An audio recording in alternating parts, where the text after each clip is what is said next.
Welcome to English Language Academy. The Ship That Never Sank, English Story Chapter 1. The Dream of the Sea.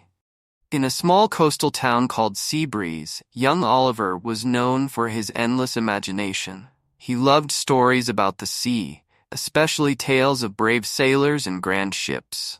Every evening, he sat by the docks and stared at the horizon, dreaming of adventures far beyond the shore. One day, Oliver came across an old man sitting by the docks. The man wore a weathered coat, and his eyes sparkled with wisdom and mystery. "Do you love the sea, boy?" the old man asked. "More than anything," Oliver replied. The old man smiled. "Have you heard of the ship that never sank?" Oliver shook his head, his curiosity piqued. "Ah, it's not an ordinary tale," the man began. "This ship is called the Eternal Wave. Built long ago by master shipwrights, it is said to be unbreakable, unsinkable, and full of wonder. They say it can sail through the fiercest storms and come out unscathed." "Where is it now?" Oliver asked eagerly. The old man leaned closer. "No one knows for sure, but some say it still sails, carrying those who are brave enough to seek it." Chapter 2. The Map. That night, Oliver couldn't stop thinking about the Eternal Wave. He decided he had to find it. The next morning he visited the old man again, hoping to learn more. "If you truly wish to find it," the old man said, "you must prove yourself worthy. Come back tomorrow." When Oliver returned, the old man handed him a weathered map. "This will guide you, but only if you follow your heart and trust the sea. Remember, the journey is as important as the destination." With the map in hand, Oliver set out to gather a crew. He convinced his best friend, Clara, an adventurous girl who loved the ocean as much as he did, to join him. Together, they prepared a small sailboat named the Starling. It wasn't much, but it was sturdy and reliable. Chapter 3. Setting Sail. On a bright morning, Oliver and Clara set sail, leaving Seabreeze behind. The map pointed them toward the open ocean, where they would face their first challenge, navigating through the Whispering Isles. The Whispering Isles were known for their treacherous currents and eerie sounds. As they sailed closer, the air grew heavy, and strange whispers surrounded them. "Do you hear that?" Clara asked, gripping the helm tightly. Oliver nodded. "It's like the wind is speaking to us." The whispers grew louder, forming words, "turn back," or "face the unknown." Clara hesitated, but Oliver stood firm. "We can't turn back. We have to find the Eternal Wave." He studied the map and guided the boat through the twisting currents. After what felt like hours, they emerged on the other side, the whispers fading into silence. Chapter 4. The Island of Echoes. Their next stop was the Island of Echoes, a mysterious place marked on the map.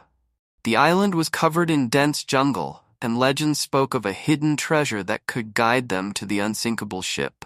As they explored, they heard voices echoing through the trees, repeating their own words. "This is strange," Clara said. Her voice echoed back, "This is strange."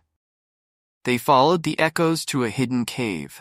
Inside, they found a pedestal holding a glowing compass. An inscription read, "To find the ship, let this guide you. But beware, it will test your courage." The moment Oliver picked up the compass, the ground shook and the cave began to collapse. "Run!"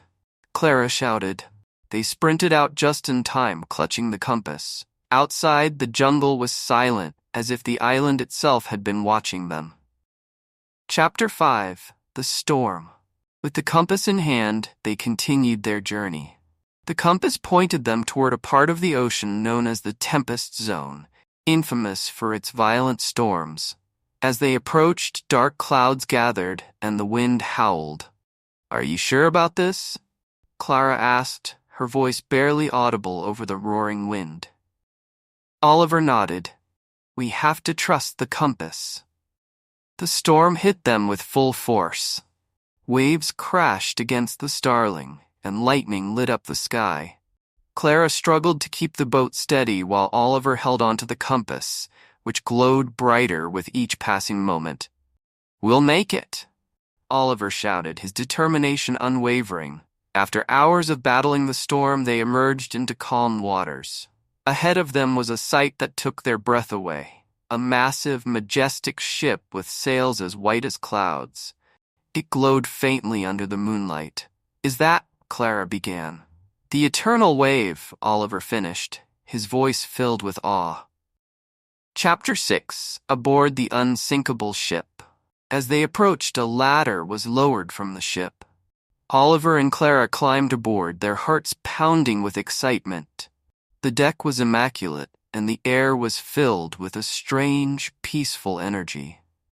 A figure stepped forward to greet them. It was a woman dressed in a captain's uniform, her eyes shimmering like the sea. "Welcome aboard," she said. "I am Captain Marina. You have proven your courage and determination." Oliver and Clara explained their journey, and Captain Marina smiled. "The Eternal Wave is more than a ship. It is a symbol of hope and resilience. Those who sail with us become part of something greater."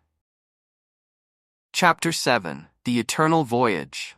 Oliver and Clara decided to stay aboard the Eternal Wave, joining its crew of adventurers.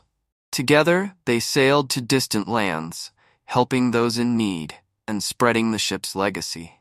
The ship truly was unsinkable, surviving every storm and challenge. And as Oliver stood at the bow staring at the endless horizon, he realized that his dream had come true. The Eternal Wave was not just a ship that never sank. It was a vessel of dreams, courage, and the unyielding spirit of the sea. The end. Thanks for watching English Language Academy. Subscribe now.